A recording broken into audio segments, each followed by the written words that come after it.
আসসালামু আলাইকুম রহমতুল্লাহ। আমার হঠাৎ করে একটা অ্যাক্সিডেন্টাল ইস্যু হওয়াতে আমার ঘাড়ের কার্ভাইকাল পিআইডি হয়, তো যার কারণে আমি নিউরোলজি ডাক্তার দেখাই, নিউরোসার্জন, অর্থোপেডিক্স। তো কোনো ওষুধই আমার কাজ হচ্ছিল না।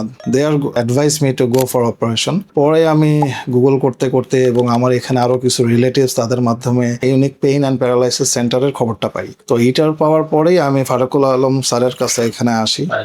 ফারুকুল ইসলাম স্যারের কাছে আসার পরে আমার যেটা ফার্স্ট ফিলটা হয় যে আমার টিংলিং পেইন ছিল আমার একদম ব্যাকবোনে। তো উনি এনার মাশাল্লাহ ওনার এক্সপিরিয়েন্সে উনি আমাকে কাইরোপ্র্যাকটিক বলেন আর ফিজিওথেরাপি ট্রিটমেন্টের মাধ্যমে আমার পেইনটা সাথে সাথে আমার রিলিফ হয়ে যায়, এবং গতকালকে থেকে আমি ট্রিটমেন্ট নিচ্ছি, আলহামদুলিল্লাহ আগের চেয়ে অনেকটা বেটার ফিল করছি। তো দ্যাটস ওয়াই আমি সবাইকে সাজেস্ট করব যে কোনো ডিসিশনে যাওয়ার আগে অ্যাটলিস্ট যেন এখান থেকে একটা এক্সপিরিয়েন্স নেওয়া যায় ফর দ্য পজিটিভ ভাইব।